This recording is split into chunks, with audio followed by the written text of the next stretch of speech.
Today we're going to talk about decision making and knowing whether or not to go further into a relationship. That's really, when you finally get to know somebody and you know the things that they struggle with, you start to know the things that they're good at, you know where they're good at encouraging you, and you know where that they haven't met your needs. That's when, now I don't know if all women are like this and even men, but that's when you start to make a decision, whether you realize it or not, whether you want to invest further in the relationship. And what do you make that decision based on? Yeah, I think decision making for me is a strenuous activity that goes on constantly in my mind. And I'm like, okay, this, therefore that, maybe this, maybe that. Okay, back to start. People's lives, people's hearts are at stake. Yeah, and I don't like making decisions because once I make a decision, I have to use that decision. That's why sometimes it's nice to not make a decision because then you don't have to hurt anybody. That's it, though. See, if you can make a decision if there's nobody that will get hurt. That's why making a food decision. Actually, that's very difficult for me. Well, no, so when you go out to eat the steak, it's going to be hurt that you didn't order the steak. Sometimes. It's like, well, Outback, I love you, I do. But tonight I'm kind of feeling like chicken. Now I still love you, but I'm kind of feeling like chicken. Oh my gosh. We have so many choices, not only, what camera to use, what food to eat, when to eat, what kind of job, and where to live and all that. But now when it comes to relationships, do we want to go further? If you go further in a relationship, you know what you're saying? You're saying no to everyone else. Then when you get engaged, you're really saying, this person is it. And when you get married, on that day that you get married, you have to forsake all others. Exactly. Which is so scary though, I think, because it's the whole ideal thing that society has given us, where there's the perfect one. How do you know someone's the perfect one?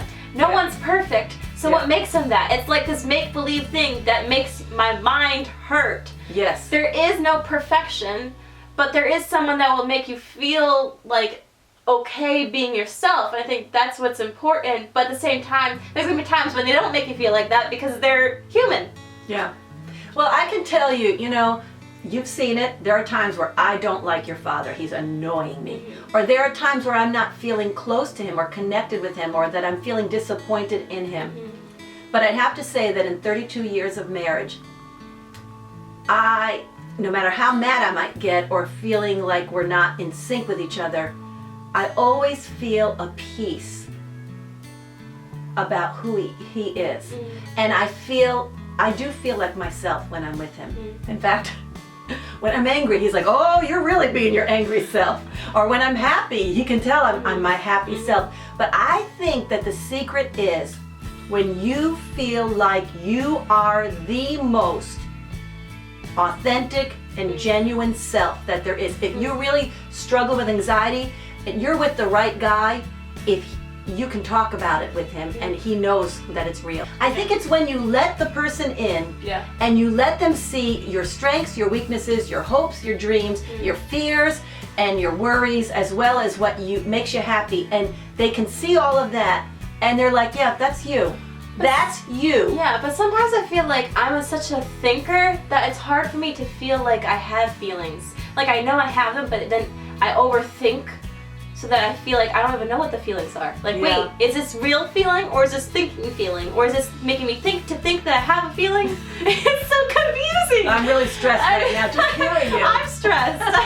I can't take it. It's so much. Like, I feel like some people are just naturally like the feeler type, and you see these girls and like, they look like such a nice girlfriend because they're like, oh honey, and they're all so sweet and like so loving and they're so full of emotion.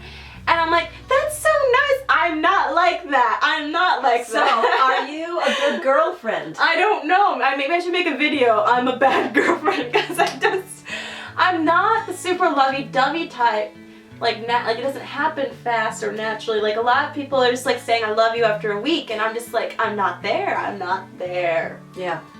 And I think there are things that make you not be there. Yeah. I mean, you'll never be gushing, and emotional, but I think that you're very warm and affectionate. Yeah. And the things that kind of block us, usually it's fear. For me, Or I'm very anxiety. fearful, very anxious.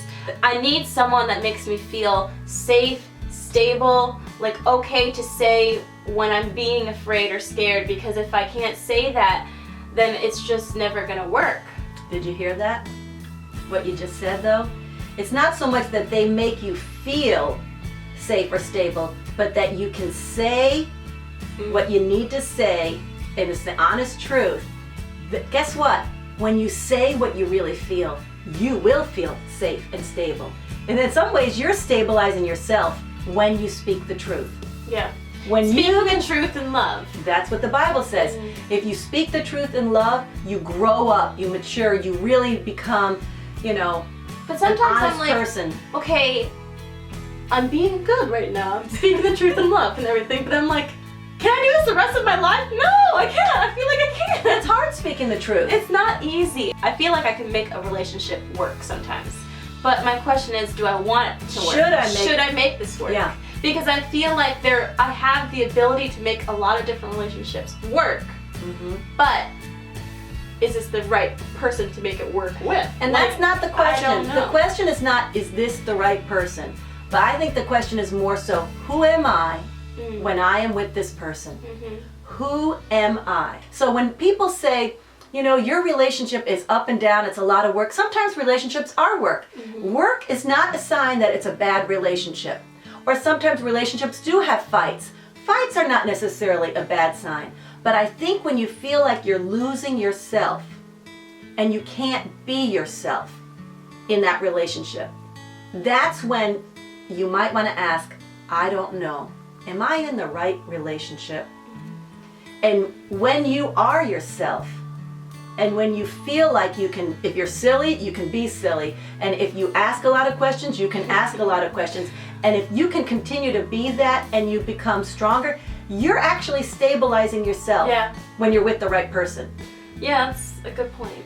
I think that people always think it's the other person that makes them a better person, but in reality, it's really yourself, but you're just feeling more confident. They let you be yourself. They let you be your best self. When you're with the right person, it's not that they have less weaknesses or the right weaknesses or whatever. I think it's the combination of them, who they are naturally, and you, who you are naturally. You can both be who you are. Yeah. And sometimes that is a kind of a miracle, kind of a mystery, but it just happens that you can be who you are when you're with that person. That might actually be the secret to knowing, wow, I think this relationship can last. I think my concluding advice would be, you be you and find someone who can do that alongside you. And there's a guy at the gym. He's a runner. He runs in our town. And for some reason, when he's on the treadmill, he is so pumped up, and he's like on the treadmill at the gym, and for some reason he keeps shouting out, "You already know! You already know!" And so you already know who the person is. We felt like that was a message from God. We really did the first time we heard prophetic. it. So here's our thing. You already know who you are. You just need to let yourself be who you are. You be you, as you just said. It's not something you have to think about. I think it's just something you have to see. Take the blinders off and just look at it. It's right there in front of your eyes. Yeah. Sometimes it's as simple as that. So you be you, and we'll be we, and we'll see you next time. Bye.